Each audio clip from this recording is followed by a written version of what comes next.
शीतला सस्यश्यामला मातरं वन्दे मातरं शुभ्रज्योत्स्ना पुलकितयामिनी पुल्लकुसुमिता सुमदलशोभिनी सुहासिनी सुमधुरभाषिणी सुखदा वरदा मातरं वन्दे मातरं वन्दे मातरं। విషయాలు మన యొక్క దేశం గురించి రెండు విషయాలు మాట్లాడతారు. ముందుగా రెండు విషయాలు మాట్లాడిన తర్వాత ఫ్లాగ్ హోస్ట్ కార్యక్రమం జరిపించుకోండి. అయ్యా 77 సంవత్సరాలు ముగించుకుని మా భారతదేశం 78వ వసంతంలోనికి అడుగుపెట్టే భాగ్యాన్ని మనకు ఇచ్చారు. ఇన్ని సంవత్సరాలు మీరు కాపాడి ప్రేమించి మీరు ఇచ్చిన గొప్ప భాగ్యం కొరకే వందనాలు తండ్రి. కూడి ఉన్న మమ్మల్ని అందరినీ పేరు పేరు చొప్పున మీరు దీవించండి, ఆశీర్వదించండి. అయ్యా ఇప్పుడు మీ నామంలో మా దేశాన్ని గౌరవిస్తూ మా దేశం యొక్క జెండాని మేము ఆవిష్కరిస్తూ ఉండగా తండ్రి కుమార పరిశుద్ధాత్మ నామంలో మా దేశాన్ని దీవించమని ఆశీర్వదించమని ఇంకా నువ్వు పాడి పంటలతో సస్యశ్యామలంగా అయ్యా ప్రతి ఒక్కరు కూడా వదిలేయడానికి మీరు మాకు సహాయం చేయండి. అయ్యా ఇప్పుడు మేము చిన్న మందిగా కూడి చిన్నలో యవన మా దేశం కొరకు అనేక మంది ప్రాణ త్యాగాలు చేసి వారుగా జీవించాలి. హల్లెలూయా హల్లెలూయా. కాబట్టి మనం జెండాను ఆవిష్కరిద్దాం. పిల్లరా సాత్వికులు తండ్రులు వాళ్ళు భూలోకంలో స్వతంత్రించుకున్నారు.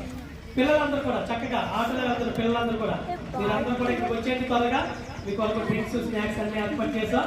ఏంటండి నేటి పిల్లలే రేపటి పౌరులు. హల్లెలూయా. వీళ్ళలో ఎంతమంది ఇంజనీర్లు డాక్టర్స్ ఉన్నారు మనకేం తెలుసు? ఇందులో ఎంతమంది పొట్టలు పోతారో ఎవరికి తెలుసు? ఎంతమంది చంపేస్తారో మనకు తెలుసు. పోలీస్ డిపార్ట్మెంట్ అవుతారు, ఇందులో టీచర్స్ అవుతారు, లెక్చరర్స్ అవుతారు. కాబట్టి దేవుడు మన పిల్లల్ని దీవించును గాక. హల్లెలూయా హల్లెలూయా. కాబట్టి ఒక నిమిషం నేను చెప్తాను. సాత్వికులు తండ్రి వాళ్ళు భూలోకంలో స్వతంత్రించుకుంటారని ఆ రోజు లండన్ లో లా చదువుతున్నప్పుడు మన భారతదేశానికి వచ్చి మన భారతదేశంలో అప్పటికే బ్రిటిష్ వారి చేతిలో 200 సంవత్సరాలుగా మన భారతీయులు వెలిగిపోతున్నప్పుడు ఆ వాక్యాన్ని లండన్ లో ఎవరు మన మహాత్మా గాంధీ గారు విని మరలా ఆ వాక్యాన్ని తీసుకొచ్చి మన భారతదేశంలో ఎవరైతే పెద్దవాళ్ళు నాయకులు ఉన్నారో వారికి వివరించినప్పుడు ఏంటి పెద్దవారికి మహాత్మా గాంధీ గారు వివరించినప్పుడు ఒకవేళ కొడుతున్నప్పుడు మీరు కూడా వారి మీద దాడి చేయండి, కొట్టద్దు. యాక్చువల్గా మన భారతీయులు వందే మాత్రం అనగానే బ్రిటిష్ వారు వచ్చి కొట్టేవారు. కొంతమంది గన్నలతో పేర్చేవారు, కొంతమంది కొరడలతో కొట్టేవారు. కానీ ఈ వాక్యం ఎప్పుడైతే ఏది సాత్వికులు దండిలు వాళ్ళు భూలోకంలో స్వతంత్రించుకుంటారు అన్న వాక్యాన్ని వాళ్ళు విన్నప్పుడు చక్కగా మహాత్మా గాంధీ గారు వచ్చి వివరించినప్పుడు అదే వాక్యాన్ని మన భారతీయులకు చెప్పినప్పుడు ప్రియులారా వారు ఎప్పుడైతే బ్రిటిష్ వాళ్ళు అప్పుడు దాకా ఏది భారతదేశం వందే మాత్రం అని చెప్తున్నప్పుడు అప్పుడు కూడా మన భారతీయులు దాడి చేసేవారు ఎవరి మీద? బ్రిటిష్ వాళ్ళ మీద. కానీ అదే విషయాన్ని దాడి చేస్తున్నప్పుడు మన బ్రిటిష్ వాళ్ళు పడుతున్నప్పుడు మన భారతీయులు ఎటువంటి మౌనంగా వహించడం నేర్చుకున్నారు. కారణం ఏంటంటే మన భారతదేశము ఒకప్పుడు సాత్వికత చేతిలో నలిగిపోయి బాధపడాలి,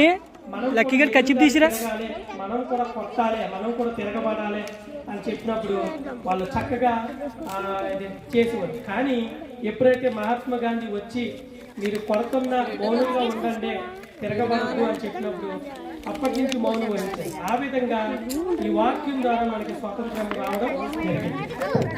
కాబట్టి మనకి భారతదేశానికి స్వతంత్రం ఇచ్చిన దేవునికి స్తోత్రం చెప్తామా? హల్లెలూయా హల్లెలూయా.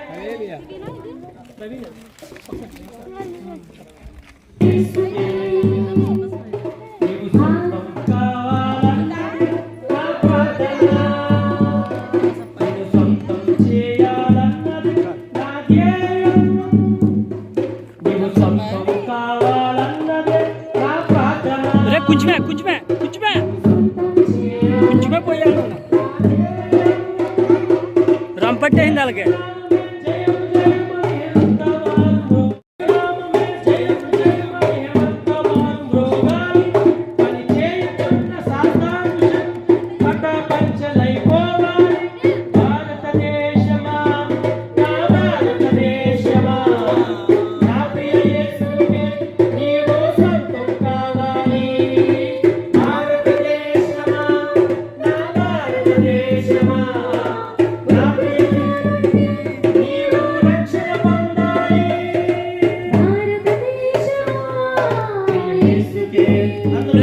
ఓపెన్ చేయాలిగా, ఫ్లాగ్స్ ఓపెన్ చేయాలి ఒకసారి.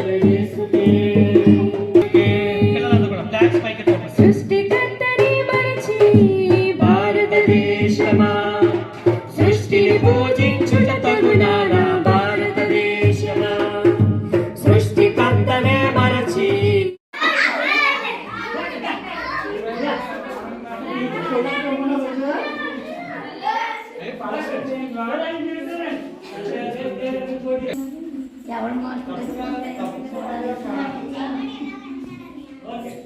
Yes. Ray, head up. Eyes.